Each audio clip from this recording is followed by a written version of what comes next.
태풍 콩레이가 제주를 비롯한 남부 지역을 집중 강타하면서 전국적으로 약 5,300헥타르가 넘는 농작물 피해가 발생하는 등 농민들의 피해가 막심한 것으로 나타났습니다. 2000년 9만 명을 넘었던 국내 청년농 인구가 올해 1만 명이 채 안 되는 것으로 나타났습니다. 우리나라 청년들이 농촌을 기피하는 원인은 무엇인지, 또 유인책은 없는지 수요기획에서 짚어봤습니다. 농식품 인증제에 대한 소비자들의 신뢰도가 역대 최저치를 기록했습니다. 살충제 파동 등을 겪으며 인증제 관리 부실에 대한 불신이 커진 탓으로 보입니다. 정부가 현재 80kg으로 정해져 있는 쌀값 기준 단위를 하향 조정하는 것에 대해 적극 검토하고 있다고 밝혔습니다. 농민들의 기대가 커지고 있습니다. 여러분 안녕하십니까? NBS 뉴스 24입니다. 제25호 태풍 콩레이가 남해안 지역 일대를 강타하면서 곳곳에 피해가 속출했습니다. 특히 경북과 전남 지역에 피해가 집중됐는데요. 농가들의 한숨이 깊어지고 있습니다. 박동민 기자의 보도입니다. 제25호 태풍 콩레이가 휩쓸고 지나간 후 전국적으로 농작물 피해를 입은 곳만 총 5,300여 헥타르에 달한 것으로 나타났습니다. 가장 피해가 컸던 경북도의 경우 이번 태풍으로 총 809헥타르의 농작물이 침수됐으며 도복 157헥타르, 낙과 606헥타르, 유실매몰 2헥타르 등 총 1,574헥타르의 농작물 피해를 입은 것으로 잠정 집계됐습니다.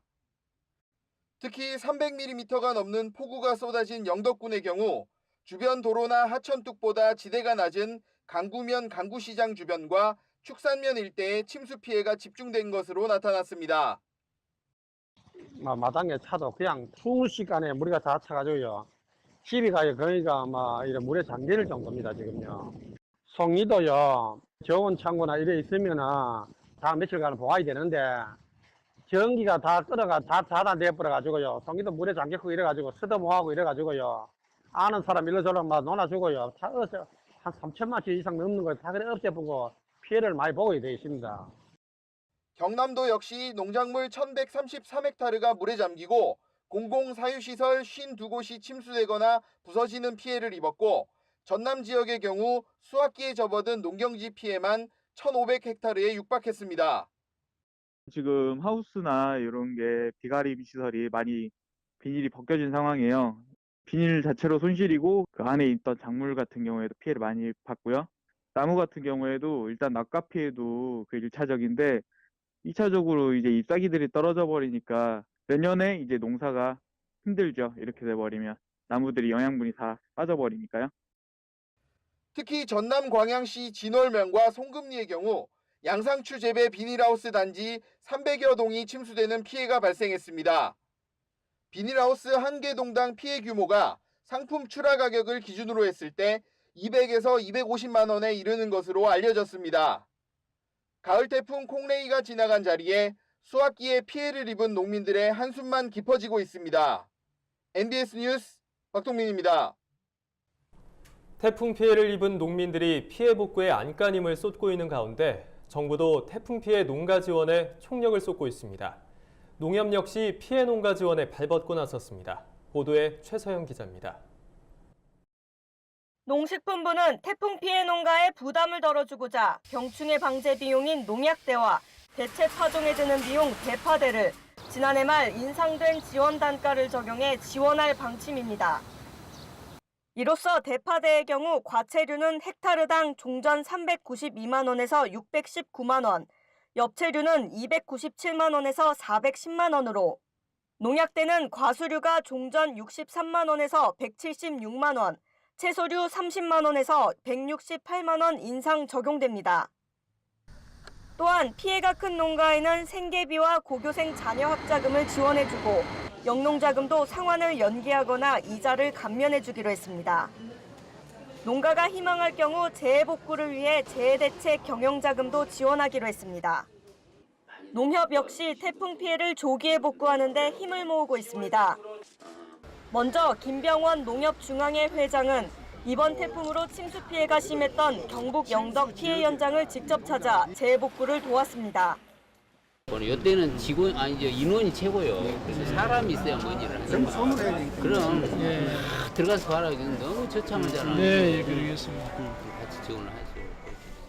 농협은 강풍에 쓰러진 벼에서 수발화 현상이 발생하지 않도록 수확 작업을 신속하게 지원하고 물에 잠겼던 벼는 미국 종합처리장을 통해 특별 매입할 예정입니다. 강풍에 흠집이 나거나 땅에 떨어진 과일은 특판전을 열어 판매하고 가공용으로 최대 3만 톤을 수매합니다. 대파용 종자, 살균 살충제와 생육 촉진제, 그리고 영양제는 50% 할인 공급하며 채소 과실 계약 농가가 출하를 못할 정도로 손해를 입었을 경우 경영비를 보전하고 위약금을 면제키로 했습니다. 또 농업인 행복콜센터를 통해 침수농가의 벽지와 장판을 무료로 교체해주는 등 취약계층과 이재민 구호 활동도 벌일 예정입니다. MBS 뉴스 최서영입니다.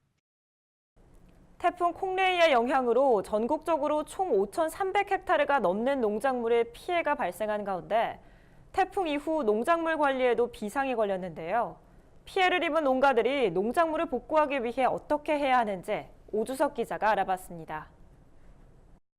농촌진흥청은 태풍 콩레이로 인해 농작물 침수와 밭작물 과수 쓰러진 피해를 입은 농가를 위해 피해 작물 복구 요령을 발표했습니다. 먼저 논이 물에 잠겼을 경우 서둘러 벼의 잎 끝부분이라도 물 위로 나올 수 있도록 물빼기 작업을 실시해야 하며 벼의 줄기나 잎에 묻은 흙 앙금과 오물을 제거해야 합니다.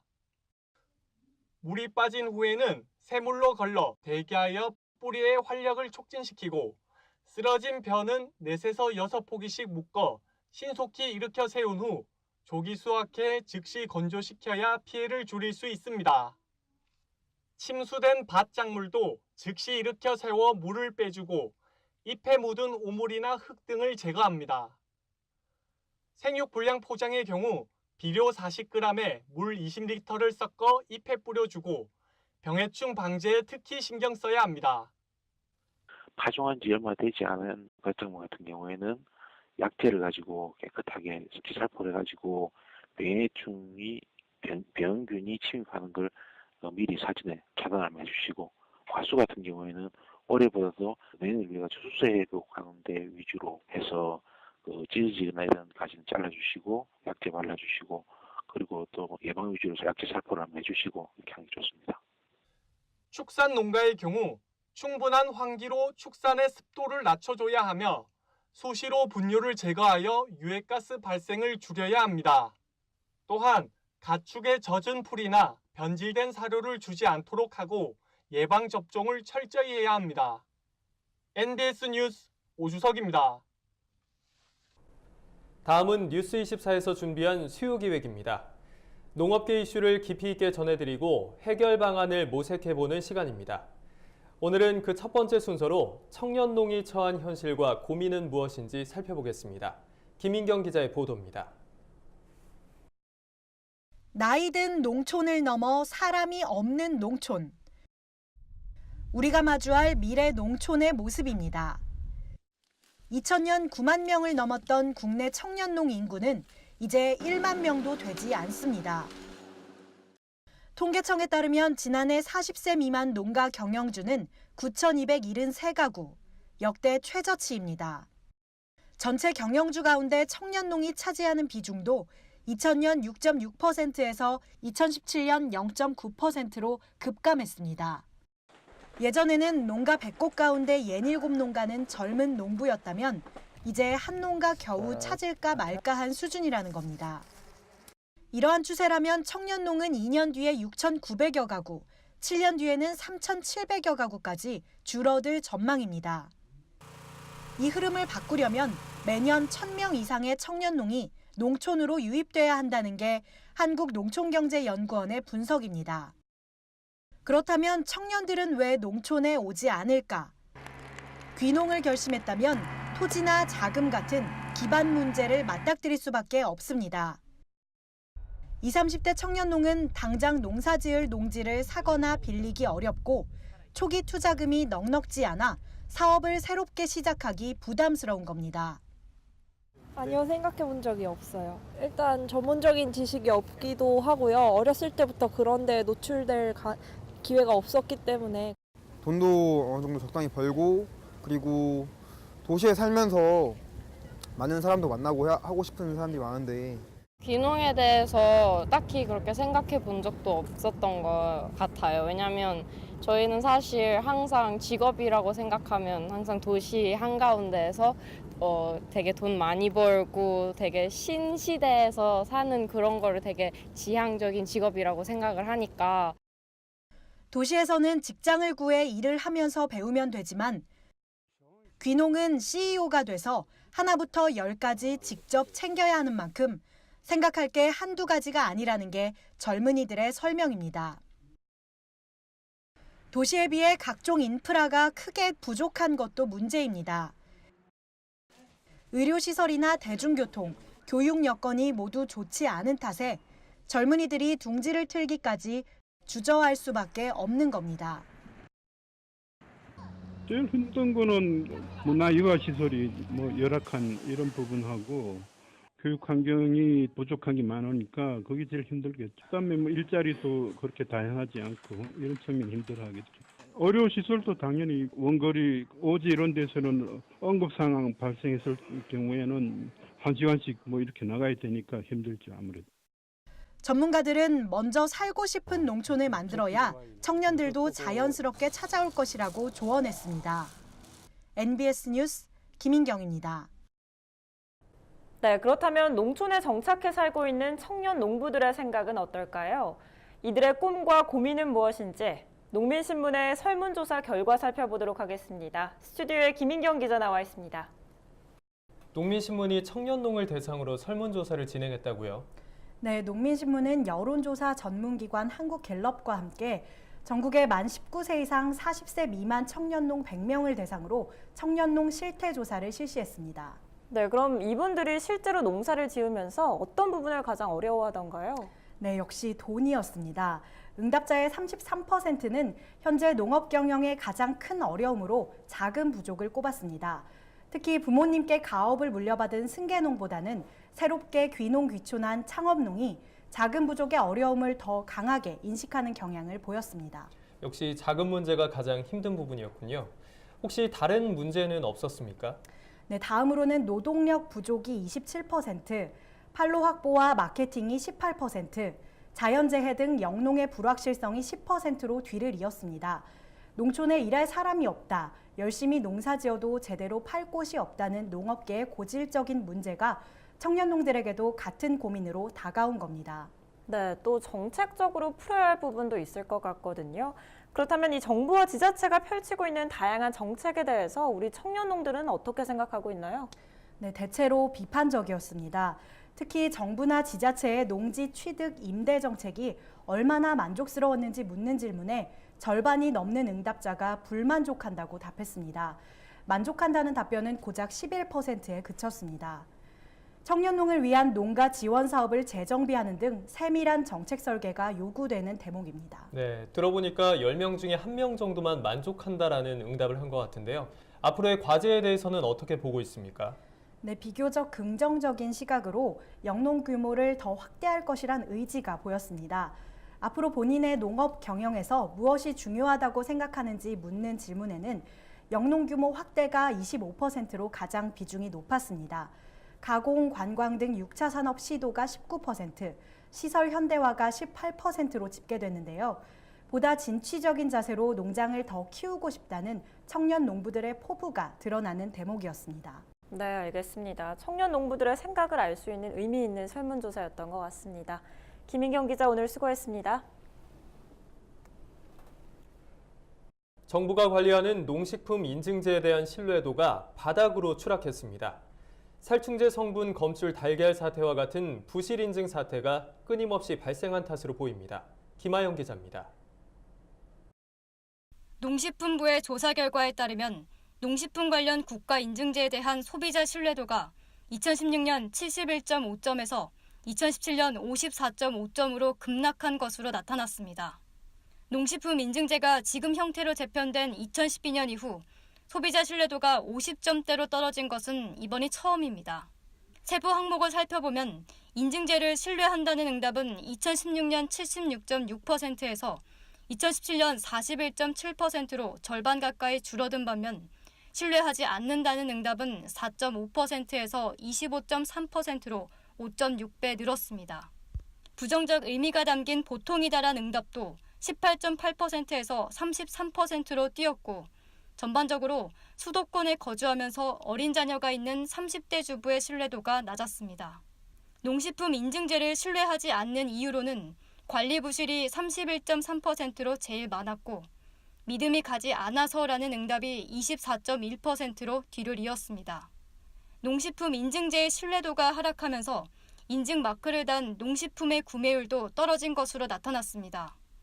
특히 8개 인증제 중 위생과 밀접한 식품안전관리 인증 기준인 햇섭 인증제품의 구매율이 가장 많이 떨어졌습니다. MBS 뉴스 김아영입니다. 쌀값의 수량 기준을 낮춰야 한다는 지적이 높아지고 있는 가운데 정부가 이를 공식 검토하기로 했습니다. 농업계의 바람대로 쌀값 수량 기준이 낮아질 수 있을지 주목됩니다. 최다혜 기자가 보도합니다.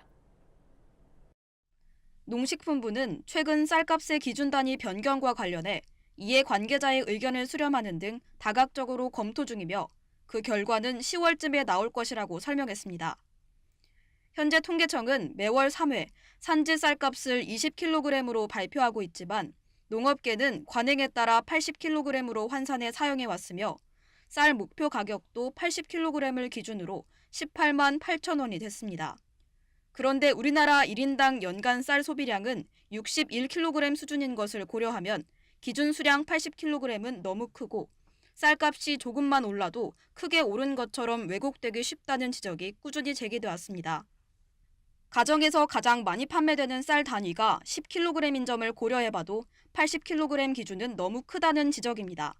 2017년 국민 1인당 1년에 먹는 양이 60kg일 때 한 달에 먹는 양은 5kg밖에 안 되겠죠. 하루로 또 환산하면 170g이 소모가 되는 부분입니다.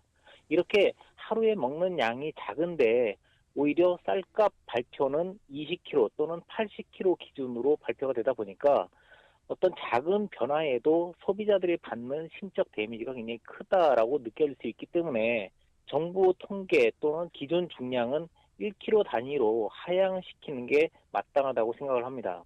쌀의 새로운 목표 가격을 정해야 할 시기가 다가오면서 쌀값 수량 기준의 하향 조정 필요성이 더욱 커지고 있는 만큼 정부가 이달 안에 어떤 결정을 내릴지 귀추가 주목되고 있습니다.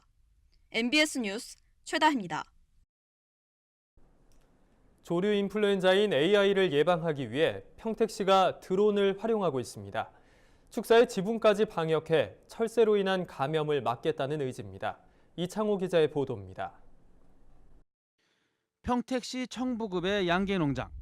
축사 방역을 위해 드론이 동원됐습니다. 드론으로 축사 지붕과 주변에 약품을 샅샅이 뿌립니다. 넓은 축사 전체를 2번씩 방제하는 데 걸린 시간은 고작 20분 남짓. 혹시나 잘못 뿌려질까 시야가 가린 곳에서는 축사 지붕에 올라가 방제합니다. 가금류 농장에 대한 조류 인플루엔자 항공 방제는 건물을 위주로 진행되고 있습니다. 드론 항공 방제는 철새 등 야생 조류의 분변이 지붕에 떨어질 경우 AI에 감염될 수 있기 때문입니다. 그동안 손이 닿지 않아 건물 방제가 어려웠던 양계 농가는 걱정을 조금 덜게 됐습니다. 지금 시에서 항공 방제를 해가지고 작년하고 재작년 같은 경우 좀 효과를 많이 봤다고 생각하고요. 항공 방제는 우리는 이제 그냥 고압 분무기로 소독하는 건 한계가 있다고 생각을 해요. 지붕 같은 데는 못 하니까 이렇게 지붕 같은 거 이렇게 구석구석 하는 항공 방제가 조류독감 예방하는데 좀 탁월한 효과가 있다고 생각합니다. 지난 1일부터 시작된 드론 항공 방제는 닭과 오리를 사육하고 있는 가금류 농장 80곳입니다. 이달에는 매주 수요일마다 방제하고 11월부터는 매주 화요일과 금요일 2차례로 늘릴 예정입니다. 1차적으로는 알을 낳는 산란개와 번식을 하는 종개 농가, 그리고 오리 농가를 대상으로 실시하고 나머지 사육 농가는 2차로 진행할 예정입니다. 1차적으로 각 읍면 단위의 기존에 이제 가금류 농가가 많이 있는 부분부터 해가지고 확산되기 전에 사전 예방을 하기 위해서 하고 있습니다. 1차적으로 가금류 농가 29군데입니다. 오리, 닭, 축산농가, 양계농가 포함되어 있는 겁니다. 이와 함께 평택시는 AI 특별 방역 대책 상황실도 이달부터 가동하고 내년 2월까지 비상체제에 들어갔습니다. 한편 올해 초 경기 지역에서는 평택과 화성 등 4개 시에서 고병원성 AI가 발생해 예방적 살처분을 포함 53농가의 310만 7천여 마리의 가금류를 살처분하기도 했습니다. TV로드 뉴스 이창호입니다. 다음은 지역 뉴스입니다. 산림청은 지난 5일부터 오는 14일까지 열흘간 강원 인제군 인제읍 나르샤파크 일원에서 2018 대한민국 산림문화 박람회를 개최합니다. 올해 11회째로 열리는 이번 박람회에서는 인제군의 제36회 합강문화제와 연계해 지역적, 계절적 특성을 반영한 산림문화 체험 행사를 다채롭게 선보일 예정입니다. 아산시가 일명 떴다방의 영업 근절을 위해 11월까지 경로당 등 80곳을 대상으로 집중 단속을 펼칠 계획이며 위반 시 형사고발할 방침이라고 밝혔습니다. 이와 함께 선물과 효도 관광을 미끼로 노인들에게 일반 식품을 의약품으로 속여 판매하는 경우가 있다며 주의를 당부했습니다. 당진 해나루 황토고구마 축제가 오는 13일 당진 종합운동장 일원에서 열립니다. 이번 축제에서는 고구마 캐기 체험 등 다양한 행사가 펼쳐지며 농산물 직거래 판매 장터를 통해 고구마를 시중보다 저렴한 가격에 판매할 예정입니다. 서울 은평구는 오는 18일까지 관내 11개 초등학교 학생 850명을 대상으로 친환경 학교 급식에 대한 인식 개선을 위해 움직이는 친환경 논밭학교 수학체험 행사를 펼칩니다. 움직이는 친환경 논밭학교에서는 학교 안에 조성된 논밭에서 친환경 농법으로 곡식을 재배하며 벼의 생육, 수확 과정을 체험할 수 있습니다. 이번 태풍으로 피해를 입은 농가들이 많이 있습니다. 네, 피해 농가들은 하루빨리 복구가 돼서 희망 잃지 않으셨으면 좋겠습니다. 저희가 준비한 소식은 여기까지입니다. MBS 뉴스 24 마칩니다. 함께해 주신 여러분 고맙습니다.